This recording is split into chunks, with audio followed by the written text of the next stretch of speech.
Less than 2 weeks to go. You know what happens in 2 weeks, don't you? No.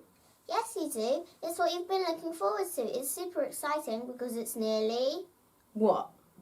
The Sunday Cup Live Nativity Story. Yay! What? That wasn't what you were thinking about? No. Oh, you mean you thought I was talking about Christmas? Well, yes. Well, I was. The Nativity Story. Oh, you mean Christmas Day, presents and all that. Well, Christmas is coming, and well, it's not long, but it still has to get here. And you know what? We've got to get there too. Where? Well, like Mary and Joseph, we have to get to Bethlehem to see the birth of Jesus. Well, come on. Let's see where we're at the moment. So, in case you didn't know where we've got up to in our Advent story, well, last week the lovely Mary and the awesome Joseph were visited by angels, and they were told that they would have a baby. Although it was a touch more awkward than that, what with the baby being placed into Mary by God and Joseph and Mary not being married at the time. But the baby was growing great, and Joseph and Mary were going to get married. So one day they got a letter. Actually, everyone got a letter. Well, not a letter exactly, because they didn't have postmen or letterboxes. So what they were told, yes, told by a man who shouted really loudly and told everyone what the letter said, was that Caesar had given a new law. Hold up. Caesar? But wasn't he the Roman emperor? I thought that Mary and Joseph were in Israel, not Italy. Yeah, but the Romans loved to conquer everything. That city looks good, conquer it. That valley, conquer it. Country, conquer it. Yeah, so the Romans conquered Israel just like they conquered Britain. So even though they were Israelites, they had to answer to Rome, to Caesar, the emperor of the Roman Empire. I bet everyone loved being told what to do by Caesar. But the law was the law, and the Romans were not very nice when you broke their laws. So people did what they were told. So what was this new law of Caesar's? Well, he wanted to know how many people he had in the countries that he conquered, because then he could charge them money for protection. Sounds like blackmail and threats of violence to me, but he called it tax. Anyway, Caesar said that they had to go to wherever town or city their family were from. Then they had to register themselves there so that Caesar would know who they were and where they came from.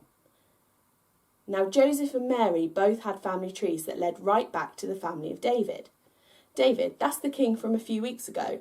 He had died years and years before, of course, probably about 1,000 years, but they knew their family tree.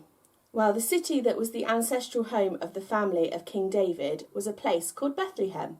So Mary and Joseph would have to travel to this place called Bethlehem.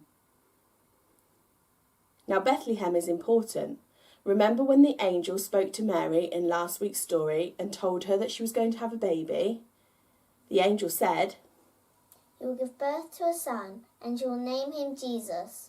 He will be great, and people will call him the Son of the Most High. The Lord God will give him the throne of King David, his ancestor. He will rule over the people of Jacob forever. His kingdom will never end."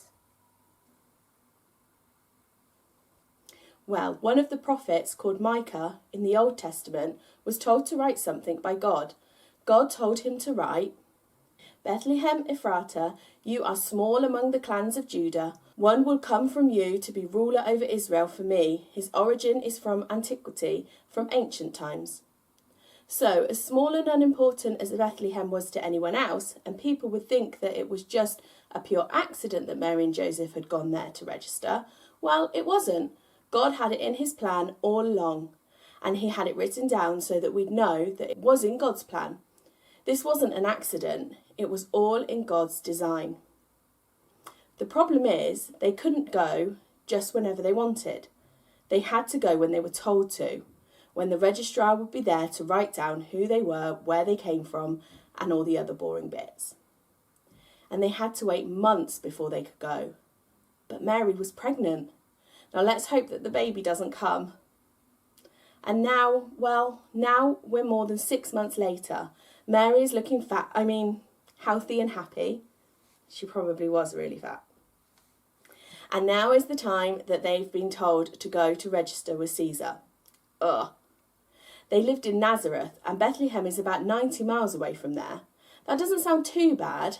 Well, remember, they didn't have a car or a minibus or a coach or a skateboard or even roller skates. They had to walk. But Mary couldn't walk 90 miles. When she wasn't pregnant, she could probably have made the journey in about 5 or 6 days, just walking. But she was very pregnant now. She didn't so much as walk as she did waddle like a penguin. So Joseph got his donkey out. Normally, they'd probably just use the donkey to carry all the food and water they'd need for the trip. So about a week's worth for 2 people. But now, oh, that poor donkey, it would now take a lot longer. It would take at least twice as long. With Mary being so pregnant, they'd have to take it slow. So they were looking at taking 10 days or maybe up to 2 weeks worth of food for 2 people. And Mary would probably have to ride on the donkey too at some points.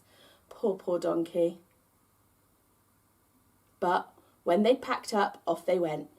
The route was slow and hard. It was super hot in the day, but it rained at that time of year, and it rained hard.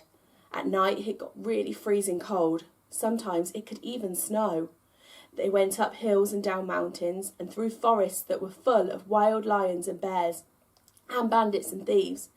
I'm sure that Mary and Joseph were not having the best of times, but then, out there in the distance, they saw more and more people. Well, of course they did. Mary and Joseph weren't the only people going to Bethlehem, were they? No, the whole country had been told to register, so some of them were bound to be coming to Bethlehem like Mary and Joseph, weren't they? How many, though? Well, as they got closer and closer to Bethlehem, the road got busier and busier, and they were getting overtaken. There were old men going faster than they were.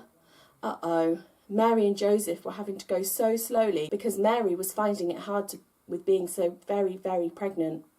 She was so big, the baby was pretty close to being ready to come out, and every step or jiggle on the donkey was so uncomfortable. It was getting dark, and it had been so many days' journey that they were just tired and wanted to get a nice, cosy room. Perhaps one of their family members would put them up. Maybe one of their cousins' cousins or something. If not, they'd be able to find a room at one of the travellers' hotels or inns. Easy. They trudged into the town, so glad to see the last of the road, and started looking for a place for the night. Family members? Not one of them had a spare room. Everyone had the same idea, it seems, and they'd all stayed at family members' houses. Mary and Joseph were out of luck. Oh well, it looks like they'd have to go to one of the inns. So they started looking. One after another, Joseph walked, Mary either waddled along or sat on the donkey. Knock, knock. Have you got any rooms? No. Knock, knock. Have you got any? No. Eventually, either Joseph begged or an innkeeper took pity on him and his obviously very pregnant, slightly worried-looking wife and offered them a place to stay. Awesome, said Joseph, probably. I'll take the room key then, please. Room? Said the innkeeper. Sorry, it's not a room. We're all booked up. It's registration season, don't you know? But there's a spot out back I'll let you have. Mary and Joseph went to look. And what did they see? A stable.